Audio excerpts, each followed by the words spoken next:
Crime rate చాలా ఎక్కువ పెరుగుతూ ఉంది. మొత్తం సూసైడ్స్ చేసుకోవడం కానీ, లేదంటే మనుషుల్ని హత్యలు కానీ ఇవన్నీ కూడా పెరుగుతూ ఉన్నాయి. సో ఇటువంటి తరుణంలో రాష్ట్ర పోలీస్ వ్యవస్థ ఏ విధంగా పనిచేస్తుందంటారు?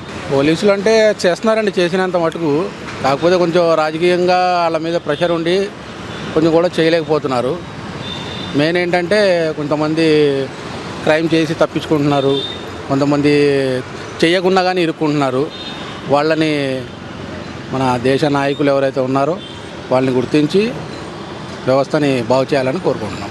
అయితే మొత్తం కూడా పోలీస్ వ్యవస్థ ఏదైతే ఉందో మొత్తం రాజకీయంగా ఒత్తిళ్లకు లోనవుతున్నారు అని చెప్పేసి ఒక మాట మాట్లాడడం జరిగింది మీరు.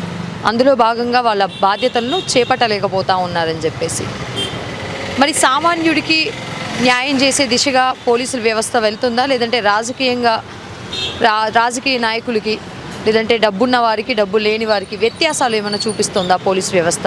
అదేనండి చెప్పేది నేను. మెయిన్ వాళ్ళకి ప్రెషర్ ఉండటం వల్ల వాళ్ళు ఏం చేయలేకపోతున్నారు. వాళ్ళ కనుక ఫుల్ పవర్స్ ఇస్తే మన ఇండియా పోలీస్ కూడా ఏం తక్కువ కాదండి. వాళ్ళకి మెయిన్ పవర్ లేక కొంతమంది భయపడి చేయలేకపోతున్నారు అసలు. అయితే ఇందులో భాగంగా సాధారణ ప్రజలు ఏ విధంగా ఇబ్బందులు పడతా ఉన్నారు అని చెప్పుకోవచ్చు అంటారు? ఇబ్బందులు అయితే పడుతున్నారు మేడం. వాళ్ళకి న్యాయం జరగట్లేదు. కోర్టుల చుట్టూ పోలీసుల చుట్టూ తిరగాల్సి వస్తుంది. కొంచెం ఏదైనా ప్రభుత్వం కొంచెం పట్టించుకోవాలండి సామాన్య ప్రజల గురించి. పోలీస్ వ్యవస్థలో ఏమైనా లొసుగులు ఉన్నాయంటారా, లేదంటే పోలీస్ వ్యవస్థలో కూడా పోలీసులు పూర్తిగా పనిచేసే విధంగానే ఉన్నారంటారా, లేదంటే కొంతవరకు సామాన్య ప్రజల్ని పట్టించుకోకుండా స్టేషన్ల చుట్టూ తెప్పించుకోవడం ఇటువంటి కార్యాచరణలు ఏమైనా చేస్తూ ఉన్నారంటారా? లేదండి, పోలీసులు ఏం ప్రాబ్లం లేదండి దీంట్లో. వాళ్ళ చుట్టూ ఏం తిరిపించుకుంటా ఏం లేదు. కాకపోతే అవ్వట్లేదు. పైనుంచి వాళ్ళకి మెయిన్ ఆర్డర్స్ లేవండి. పైనుంచి ఆర్డర్స్ కూడా కరెక్ట్గా వస్తే చేస్తారండి, పక్కా చేస్తారు.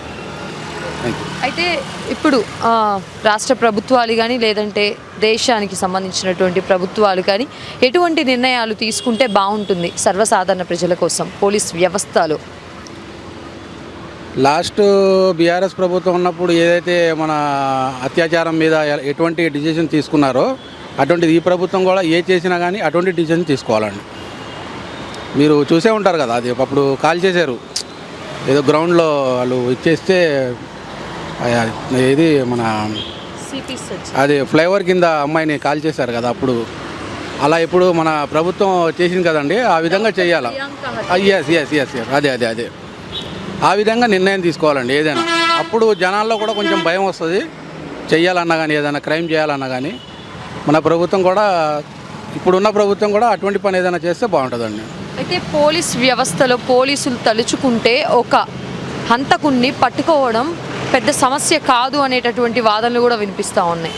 అలాంటిది రీసెంట్గా మన తెలంగాణలో ఒక ఇష్యూని చూస్తూ ఉన్నాం, పరారీలో ఉన్నారు అని చెప్పేసి. దగ్గర వారం రోజులు అవుతున్నా కానీ ఆ నిందితుడు అయినప్పటికీ, లేదంటే ఆరోపణలు అయినప్పటికీ ఆ వ్యక్తిని ట్రేస్ చేయలేకపోతూ ఉన్నారు. మరి ఇది పోలీస్ వ్యవస్థలో ఉన్నటువంటి లోపాలు కాదంటారా? కాదండి, పోలీసులు ఏం ప్రాబ్లం లేదు దీంట్లో. పోలీసులు అయితే ఏం ప్రాబ్లం లేదు. అక్కడ క్రైమ్ జరిగిందా లేదా అనేది క్లారిటీ అనేది లేదు. ఎందుకంటే న్యూస్ ఛానల్లో వాటిలో కూడా చూస్తున్నాము, చిన్న అవి వస్తున్నాయి రీల్స్లో. అది అయ్యిందా లేదా అనేది మనకైతే తెలియదు కదా మేడం. అది మరి పోలీసులు కూడా వాళ్ళు కూడా ఏం చేయలేకపోతున్నారు.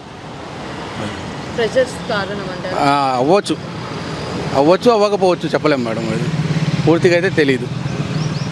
థ్యాంక్ యూ అండి.